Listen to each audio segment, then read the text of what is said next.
দাদা সেনাবরে কোলে জড়াইয়া বলিল, দাদা তুমি মরিয়াছিলে, এখন কিরূপ জীবিত হইলে? নাতি বলিল, আল্লাহর ওলি আমাকে জিন্দা করিয়াছেন। আস্তাগফিরুল্লাহ ওয়া আতুবু ইলাইহি। যদি এই আকীদা সামান্যতম ভক্তি থাকে এই পীরের ওপর, তো বলুন লা ইলাহা ইল্লাল্লাহ, ইসলামের নবায়ন করুন, ঈমানের নবায়ন করুন। আল্লাহর ওলি জীবিত করেছে না আল্লাহ জীবিত করে? সুবহানাল্লাহ। ইব্রাহিম আলাইহিস সালামের ঘটনার ওই আয়াত পড়বো। নমরুদের সাথে যখন বহস মুনাজারা তর্ক হচ্ছিল, তর্ক সবাই ইব্রাহিম আলাইহিস সালামের, তিনি কি বলেছিলেন?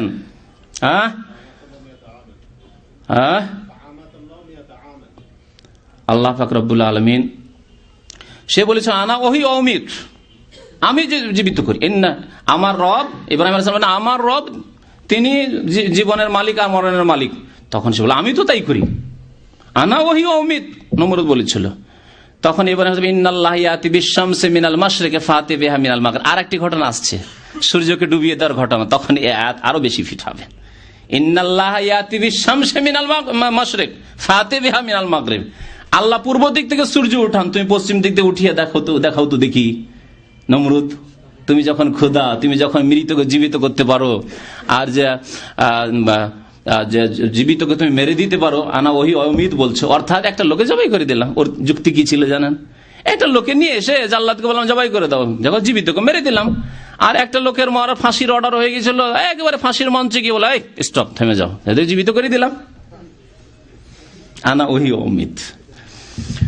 তো ফেরাউনও এই দাবি করেনি যে দাবি এরা করেছে, আর নমরুদ এই দাবি করেনি। নমরুদ এইরকম যুক্তি পেশ করেছে যে আমি এইভাবে জীবিত মৃত করি, আর এ তো বলছে আল্লাহর ওলি জীবিত করিয়েছেন, সরাসরি আল্লাহর ওলি জীবিত করেছেন।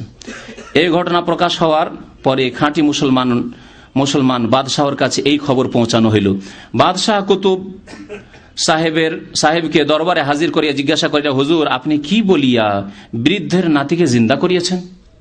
বাদশাহ ডাকলেন কিসসা। তিনি বলিলেন যে আমি বলিয়াছি যে ছেলে আমার আদেশে জীবিত হইয়া যাও।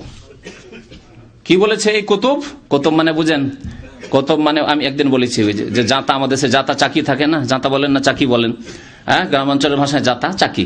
তো জাতা চাকিতে ওই যে মধ্যখানে যে এটা থাকে, হ্যাঁ কাঠি, হ্যাঁ নিয়ন্ত্রণ করার জন্য, এটা হচ্ছে কুতুব। মানে ও যদি না থাকে, ভেঙে যায়, তো সাথে সাথে চাকিটা গিয়ে নিচে পড়ে যাবে, একদিকে ঘষকে গিয়ে পড়ে যাবে, না একটা চক্কর দিতে দিতে নিচে পড়ে যাবে কাঠি।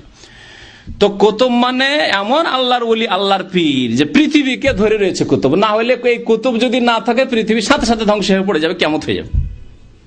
এ হলো কুতুবের ব্যাখ্যা সুফিদের কাছে, পীরদের কাছে। আপনাদেরকে ব্যাখ্যা শোনালাম, কুতুব গসের ব্যাখ্যা শোনেন। তো একে কুতুব বলছে যে জীবিত করেছে। বাদশার সামনে গিয়ে বলছে আমার আদেশে জীবিত হইয়া যাও। আমি বললাম, বাদশাহ বললেন, আফসুস যদি আল্লাহর আদেশে জিন্দা হইতে বলিতেন, আপনি এইরকম বলিতেন যে আল্লাহর আদেশে তুমি জিন্দা হয়ে যাও, যেমন ঈসা আলাইহিস সালাম বলেছেন, ওইরকম বলতে। এইরকম কেন বললেন? কুতুব সাহেব উত্তর করিলেন, মাবুদের কাছে আবার কি জিজ্ঞাসা করিব? মাবুদের কাছে আবার কি জিজ্ঞাসা করব? মনে হচ্ছে বড় ভাই আর ছোট ভাই। আরে ছোট ভাই অনেক সময় লজ্জা করে যে একটা কাজ করবো, বড় ভাইকে না জিজ্ঞাসা করে কেমন করে করব। আমরা বড় ভাই, আমরা জানি অনেক কাজ বা প্রায় কাজের ক্ষেত্রে বড় ভাইয়ের সাথে একটু পরামর্শ করে কোনো কাজ করতে হলে। তাহলে আল্লাহকে বড় ভাইয়ের সমান মর্যাদা দেয়নি এরা। আল্লাহকে বাবা তো দূরের কথা, মা তো দূরের কথা, বড় ভাইয়ের সমান মর্যাদা দেয়নি। আল্লাহ পাক এই কথাই কোরআনে কারিমে বলেছেন, ওমা কাদারুল্লাহ হাক্কা কাদারিহি। 3 আয়াতে আল্লাহ পাক রব্বুল আলামিন এই আয়াতে 3 স্থানে বলেছেন, 3 সূরায়। তার মধ্যে একটি স্থান হচ্ছে সূরা হজ।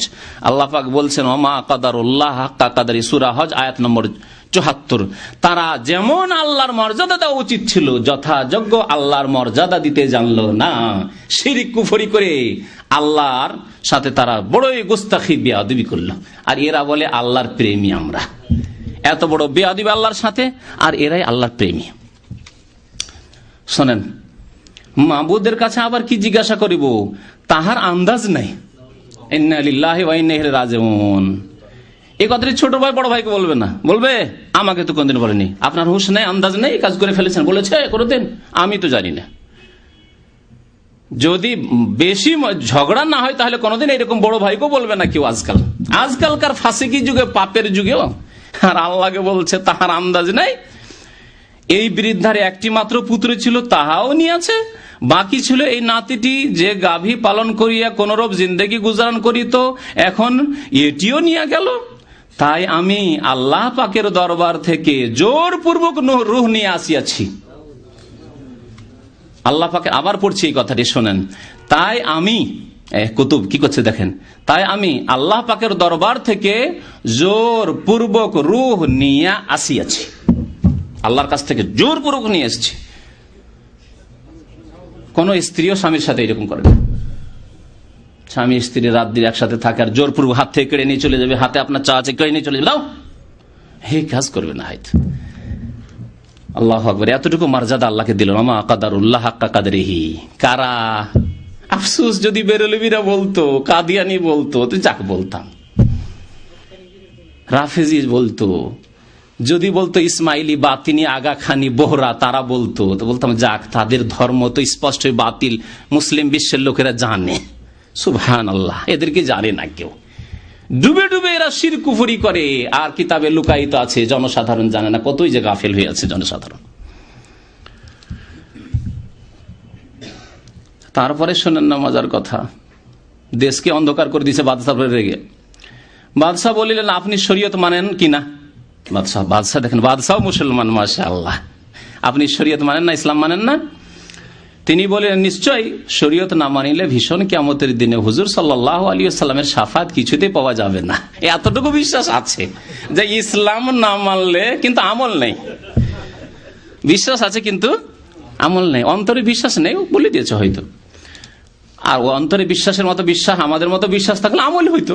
আমরা জানি শরীয়তে 5 ওয়াক্ত নামাজ ফরজ, 1 ওয়াক্ত নামাজ ছাড়লে কাফের হয়ে যাবো। সুতরাং কাফেরকে মেয়ে দেব না, কাফেরকে বোন দেব না, কাফের সাথে এক কথাই যা আল্লাহ জায়েজ করেনি তা করবো না, ঠিক না?